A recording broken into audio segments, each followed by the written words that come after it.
हाँ जी, यहाँ से आ जाएंगे। हाँ जी, ये आपको अच्छा, ये तो भारत सरकार से हमको मिला होगा यहाँ पे। इनको अवार्ड, चलिए आपका अवार्ड हम अभी रखे हुए हैं, हम इसके हकदार नहीं है, बस हम इसको रखे हुए अधिकार। काफी भारी रहता है, राष्ट्रीय अवार्ड है। अभी इनके बारे में हम आपको बताते हैं।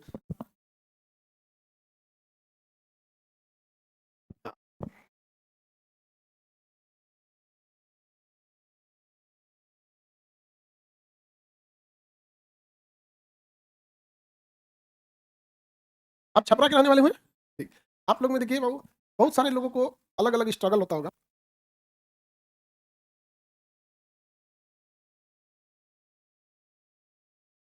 बहुत सारे लोगों का अलग अलग स्ट्रगल होगा, आपको कठिनाइयां आती होंगी।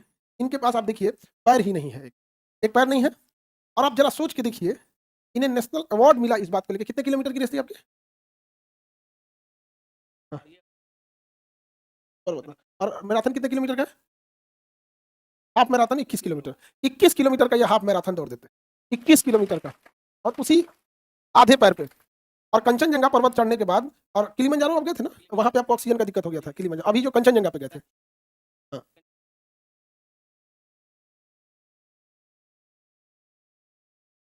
तो अब इन्होंने ना पहाड़ पे भी चढ़े थे। तो हम बस आपको ये बताना चाहते हैं कि आप अगर ठान लीजिएगा तो दुनिया का कोई भी चीज मुश्किल नहीं है। ना आप अपने दोनों पैरों पर, हमको लगता है 10 मंजिला सीढ़ी चढ़ने में आपका हालत खराब हो जाएगा। वहां पे पूरा नेशनल फ्लैग लेकर उतनी ऊंचाई पे जाना, ऑक्सीजन कम के साथ जाना, और बिना पैरों के यहाँ। बेहतर होगा आप इन्हीं की जुबानी सुनिए कि कैसे इनका पैर कट गया। ट्रेन एक्सीडेंट में पैर कट गया था आपका। और एक गलती और कहाँ से कहाँ, मतलब हमको लगता है आपका उस समय एक गलती अगर सुधार नहीं हुआ रहता तो आज शायद ये हम लोग के बीच नहीं रहते। एक सुसाइड अटेम्प्ट करने के बाद, मतलब एक सुसाइड अटेम्प्ट कर रहे थे, और वहां से ही अपने आप को वहां से लेके आए। इनके जो लड़के हैं छोटे, अभी जो स्टेज पे थे, वही बोल दिए कि पिताजी झूला क्यों लगा रहे हैं। तो ये फांसी लगा रहे थे। और वहां के बाद इतना दिक्कत आया, बड़ा स्ट्रगल की इनकी लाइफ थी यहाँ पे। एक बार ये पेट से गिर गए थे तो चोट लग गया था। और किनका हाथ टूटा था? उनका, इनके बेटे का, छोटा बेटा कितने साल के थे उस टाइम? 3 साल के थे यहाँ पे। तो पैर नहीं था तो डिसबैलेंस हुआ, तो 3 साल के बेटा था उनके ऊपर यही गिर गया तो हाथ टूट गया। और इनके पिताजी, आपके कब पिताजी कब थे? पिताजी इनके नहीं है, 2013 में गुजर गए थे। और इनका ट्रेन एक्सीडेंट में पैर कट गया 2015 में। उसके बाद इनके ना, इन्हीं के बेटे के ऊपर, इनका अपना एक पैर से नहीं संभाल पाया। 3 साल के लड़के के ऊपर कोई गिर जाएगा तो उसको चोट लगेगा, उसका हाथ टूट गया। जब हाथ टूट गया तो कंफ्यूज हो गए लोग। तो इनकी माता जी वहां थी, और माता जी बर्दाश्त नहीं कर पाई, माता जी का हार्ट अटैक हो गया, माता जी एक्सपायर हो गए। और ये उस समय समझ नहीं पा रहे थे करे क्या करे। खुद का पैर नहीं, बेटा का हाथ टूट गया, माँ का हार्ट अटैक से मृत्यु हो गया, पिता पहले नहीं थे, कुछ कुछ मतलब हार्ट अटैक वहीं से हो गया। तो इतना समस्याओं के साथ अगर आप सोच लीजिएगा कि अगर, तो सुसाइड अटेम्प्ट करने के लिए भी सोचे थे एक बार, लेकिन जब ये सोच लिए कि नहीं हमको अब कुछ करके दिखाना है, तो आज देखिए पर्वत भी चढ़ लिए, आप मैराथन भी चल दौड़ लेते हैं। तो कितना टफ होता होगा सोचिए, एक एक पैर ना होने के बाद। और ये अपने छपरा जिला के रहने वाले हैं। अब आप इन्हीं से सुनिए कि कैसे कैसे इतना संघर्ष होता है। और एक बार अपने आप को सोचिएगा, क्या इतना भी टफ जीवन है आपका जितना इनका टफ है?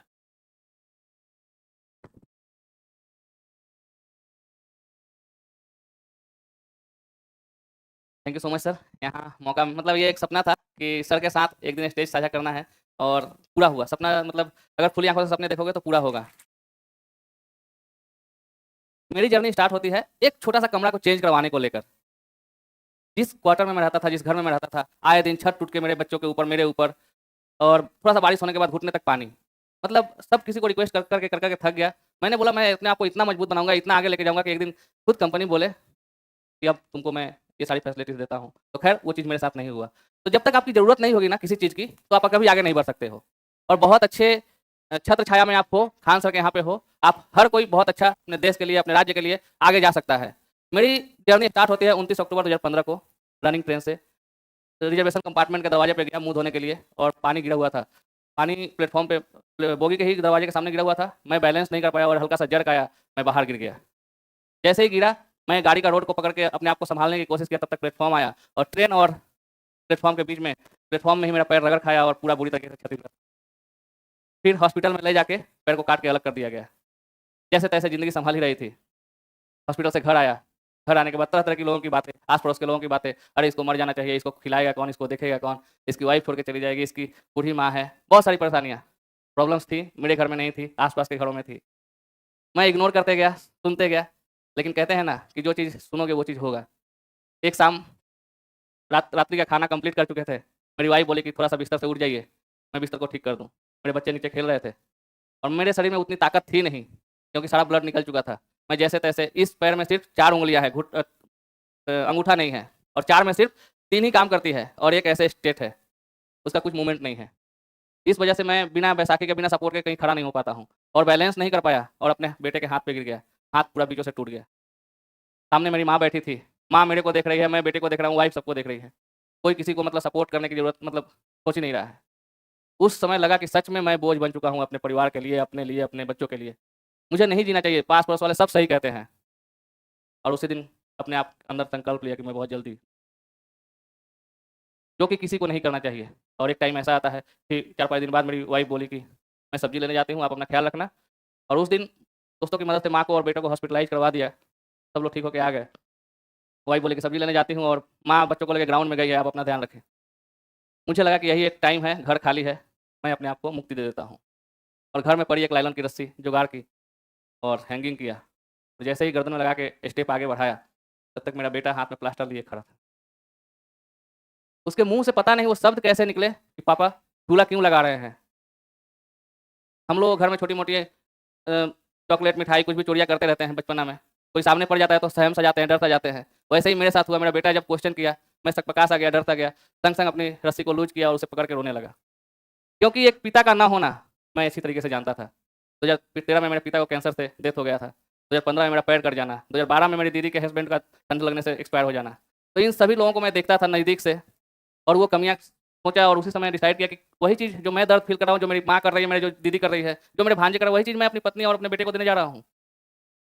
और उसी दिन अपने अंदर एक कसम खाई, कि मैं कुछ ऐसा करूँगा कि लोग मेरी कहानियाँ पढ़ेंगे, मेरे जैसे बनने की कोशिश करेंगे। चाहे वो किसी भी उम्र के हों, चाहे किसी भी कस्बे से आते हों, चाहे किसी भी स्ट्रगल से जूझ रहे हैं। सुबह हुई है तो शाम होगी। और उसी दिन एक टूल्स के सहारे ग्राउंड तक निकला, एक 5 किलोमीटर रन से मैंने स्टार्ट किया। आज 16-17 राज्यों में दौड़ता हूँ तिरंगे के साथ। और एक कोविड में हमारे आदरणीय प्रधानमंत्री जी का स्पीच था कि आपदा में अवसर का विस्तार करो। तो ये लाइन मुझे इतना मोटिवेट किया, कि मुझे सोचने पे इतना मजबूर किया कि मैं क्या कर सकता हूँ, अपनी आपदा को कैसे अवसर में विस्तार कर सकता हूँ। और अपनी कमजोरी को ही ताकत बनाया और हिमालय माउंटेनिंग इंस्टीट्यूट के फॉर्मर प्रिंसिपल ग्रुप कैप्टन जय किशन सर का एक पोस्ट देखा इंस्टाग्राम पे और उनसे कॉन्टैक्ट किया और बताया कि सर मैं भी पर्वत चढ़ना चाहता हूँ। उन्होंने बोले कि आ जाओ, 60-70 हज़ार की फीस लगती है, फीस भरो और आ जाओ, मैं माउंटेनिंग करवा देता हूँ। मैं बोला कि सर मैं 200-250 कमाने वाला इंसान क्या खाऊंगा, क्या बच्चों को खिलाऊंगा, रहने दीजिए, मेरे बस की बात नहीं है। सर बोले कि ठीक है, आओ मिलो, कुछ प्लान करते हैं। मैं गया, 8 दिन की ट्रेनिंग लिया, लेकिन बहुत टफ है। माउंटेन गेम ही है ऐसा जो 100% फिजिकल फिटनेस और मेंटल फिटनेस की बदौलत आप खेल सकते हैं। वो भी बहुत कम लोग सर्वाइव करते हैं ऊपर जाके। वहाँ तो मैं 91% डिसेबल्ड था। लेकिन 8 दिन की ट्रेनिंग में लग चुका था कि मुझे और मेहनत करनी होगी, मेरा वजन घटाना होगा। और फिर से मैंने सर से रिक्वेस्ट किया, सर ने भरपूर सपोर्ट किए और एडवेंचर स्पोर्ट्स में मुझे एक बार और फिर से चांस दिया और मैं दार्जिलिंग से संदकपुर की ट्रेक जो नेपाल होते हुए जाती है और 100 किलोमीटर का ट्रेक, 110 किलोमीटर का ट्रेक 10 किलो वजन के साथ मैं अच्छे से कंप्लीट किया। और फिर कंचनजंगा की चढ़ाई 16,500 feet, 780 square feet national flag, और वहाँ से साउथ अफ्रीका किलिमंजारो 19,341 फीट, और जल थल वायु स्काई डाइविंग करना, स्कूबा डाइविंग करना, तीनों जगह भारतीय सेना और भारतीय तिरंगा लहराने वाला पहला दिव्यांग व्यक्ति बना। और इसी वर्ष जो खेल पुरस्कार हुआ जिसमें मनु भाकर, बड़े-बड़े स्पोर्ट्स, नवदीप सिंह, सब कोई था, उसमें मैं भी एक था। लेकिन मैं एडवेंचर स्पोर्ट्स को उतना हर कोई नहीं जानता है, इसलिए आज हर किसी के, हर मंत्री के पास जा के बताना पड़ता है कि मैं एडवेंचर वार्डी हूँ, मैं प्रेसिडेंट वार्डी हूँ, मैं भारत का, बिहार का राज्य का रहने वाला हूँ। आज लगभग 1 सालों से घूम-घूम के प्रचार कर रहा हूँ कि मैंने ये अचीवमेंट किए हैं। बस आज भी मैं एक जेके फोटोमैक्स कंपनी में सेल्समैन का काम करता हूँ, दुकान-दुकान जाके रंग बिक्री करता हूँ, 5 एवरीडे काउंटर पे जाना, ट्रेन में, बस में चढ़ना, हर दिन धक्के खाना। लेकिन अब मज़ा आ रहा है कि मैं अपने आप से प्रॉमिस किया हूँ कि मैं अपने अंतिम दिन तक प्रयास करूँगा, चाहे कोई समझे या ना समझे। और आप लोगों तक आने का एक ही मकसद था कि आप लोग आगे आइए, अच्छे नेतृत्व में हैं आप लोग, देश का नाम रोशन करिए, अपने नाम, अपने राज्य का नाम रोशन करिए, अपने माता-पिता का नाम रोशन करिए। और कठिनाई आई तो सर से बात करिए, अपने अभिभावकों से बात कीजिए, कभी भी गलत कदम कुछ न उठाएँ। मुश्किलें आई है तो आपको निखारने के लिए, बिखरने के लिए नहीं।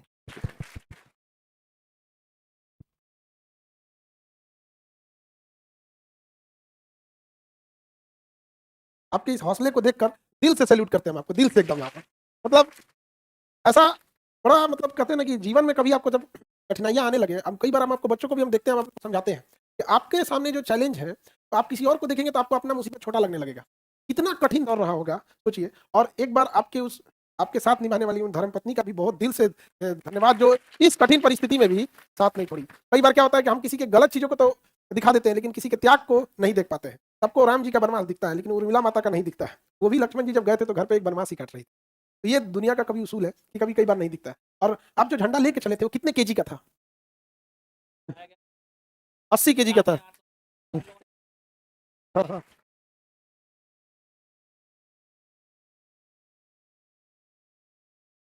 तो पूरा किलिमंजारो ढक गया होगा पूरा का पूरा। एक और माइक है कि जी? खोल के देखो ये वाला, क्योंकि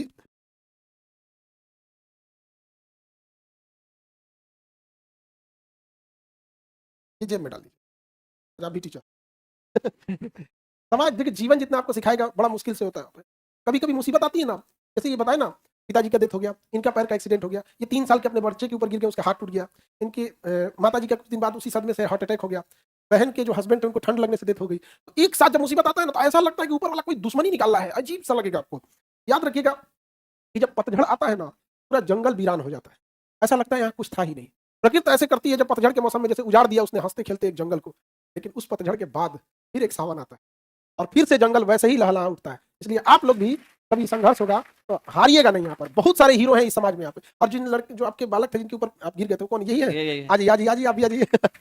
और यही बोले थे कि पिताजी झूला क्यों लगा रहे हैं? हाँ, तो अभी इधर आओ, इधर आओ, इधर आओ। किस क्लास में पढ़ते हैं आप? क्लास 4 में। देखिए यही है जो पूछे थे कि पापा झूला क्यों लगा रहे हैं। तो कहीं ना कहीं ऊपर वाला किसी ना किसी को भेज देता है। हाँ। अगर वो उस दिन नहीं रहते तो आज आप बहुत गलत स्टेप उठा चुके रहते हैं यहाँ पे। फिर सोचिए इन लोग का क्या होता। तकलीफ उसको नहीं होती है जो दुनिया छोड़ के चला गया, तकलीफ तो उन्हें देखना होता है जो रह गए इस दुनिया। बहुत टेंशन हो जाता है यहाँ पर। और पढ़ना लिखना है अच्छे से एकदम, ठीक है? और एकदम नाम रोशन करना है पूरे समाज में, कभी हिम्मत नहीं हारने। और आमतौर पर तो आपके पिताजी की कहानियां दूसरों को सिखाएंगे, और आप देखिएगा तो आप तो डेली देखते होंगे कितना स्ट्रगल है। अब आप पूछिए क्या आपका स्ट्रगल इससे बड़ा है कि आपका स्ट्रगल इनके सामने तो कुछ नहीं दिखता होगा? कुछ दिखता है? नहीं दिखता है। तो हमारी भी कोशिश रहती है कि समाज में ऐसे हीरे लोग जिनको समाज नहीं देख सका है, उन्हें हम दुनिया के नजरों में लाएं और देखें। अगर देखो ये है हमारा समाज यहाँ पर, और आप, ये दुर्भाग्य है कि आपको बताना पड़ता है, तो नेशनल अवार्ड मिला हो, जिसको राष्ट्रीय स्तर पर भारत की पहचान बनाया हो, जिसने किलिमंजारो पर्वत को तिरंगे झंडे से ढक दिया हो, पर्वत न दिख रहा हो किलिमंजारो चोटी, तो दुर्भाग्य है कि मिनिस्टर घूमकर ये बताना पड़ता है कि हम ये क्या किए हैं। हमारा प्रयास है कि हम आपको ये चीजों को कल तक पूरी इंडिया इस चीज को देख ले कि देखिए ऐसा हीरा है हमारे देश में।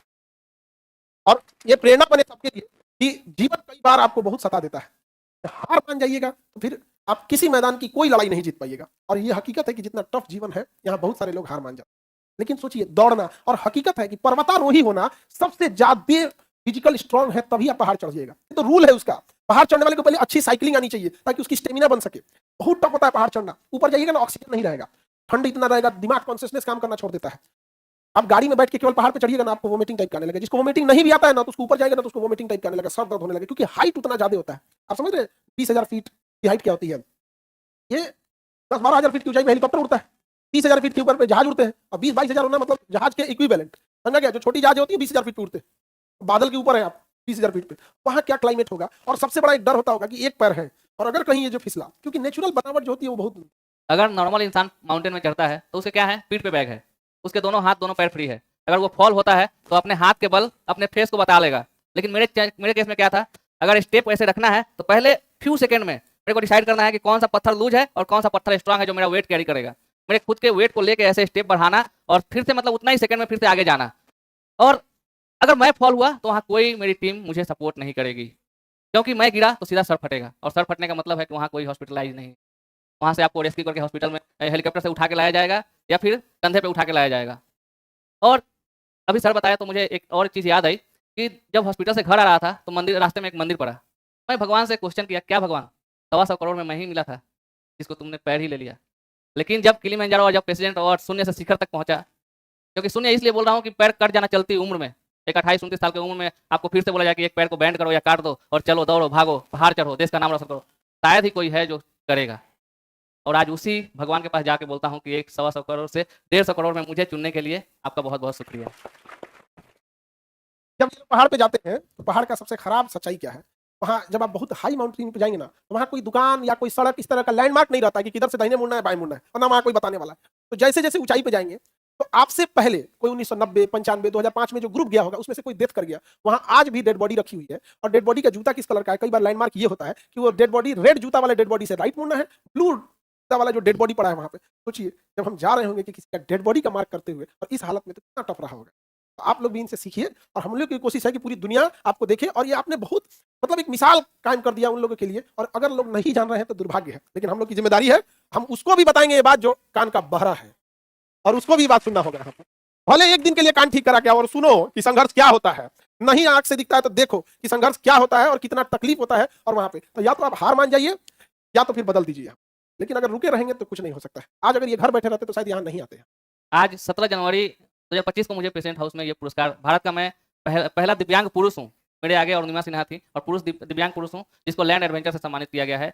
और 1 साल इंतजार करते करते मैं पिछले खेल मंत्री जी से भी मिला उनके घर पे जाके, तो अभी वो चेंज हो गया, अभी नया खेल मंत्री जी को खोज रहा हूँ कि कहाँ मिलेंगे। बस सफर जारी है। ये इनका सर्टिफिकेट होता है जब आप प्रेसिडेंट में मिलते हैं, तो आप पिछले 2025 में मिले थे, जी, जी, 17 जनवरी 2025 जी। और ये 2026 आ गया। ये खेल मंत्री जी आपको मिल लेना चाहिए, मिल लीजिए, ज्यादा अच्छा है। ये देश के हीरा है सर्टिफिकेट, और ये अवार्ड मिलता है। ये अवार्ड इतना भारी था, जब प्रेसिडेंट महोदय मेरे हाथ में ऐसे लाके दी बहुत तो भारी। मेरा हाथ ऐसा नीचे गया। फिर उनके जो पीएस होते हैं उनको बोली पकड़ो भाई थोड़ा। तो ये इनका अवार्ड मिला गया है 2025 में, श्री उदय कुमार जी। तो ये चीज है, नाम का असर भी है, नाम का असर है। उदय कुमार एक, जब जीवन ने सब कुछ छीन लिया था तो एक नया उदय होकर निकले, और न जाने आपका ये हिम्मत, ये साहस न जाने कितनों को एक नई प्रेरणा देगा। राष्ट्रपति अवार्ड में बहुत लोगों को हर साल अवार्ड मिलता है, कुछ जी। अवार्ड मिसाल बन जाता है, उसमें से एक आप है। मैं आप सभी से एक ही गुजारिश करूंगा कि कभी भी कठिनाई से हारे नहीं। मैं अपने जैसे लोगों के लिए एक नई प्रेरणा, नया रास्ता बना के रखा हूँ।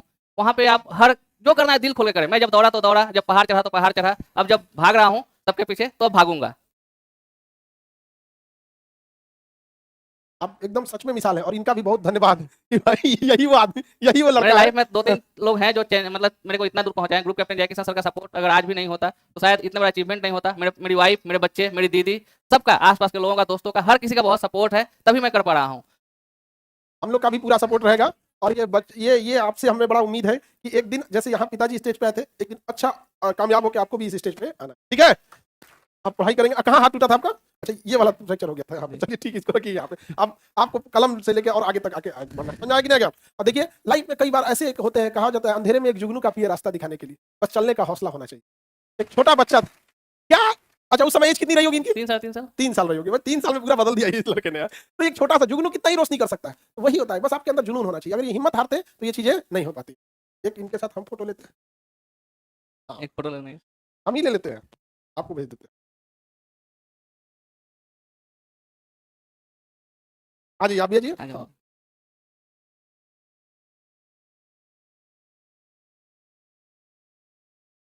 ये हम आपको भेज देंगे। और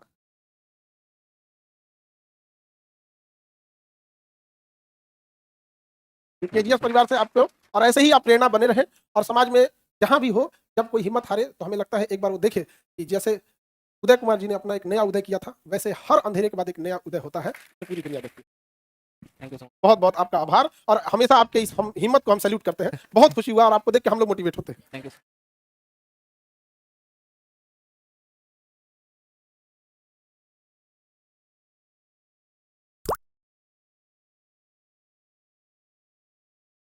हम भी देखिए आपको सीढ़ी सिखा रहे हैं, बताइए जो पहाड़ चढ़ गया उसको हम सीढ़ी बता रहे हैं। हमसे भी गलती हो गई यार।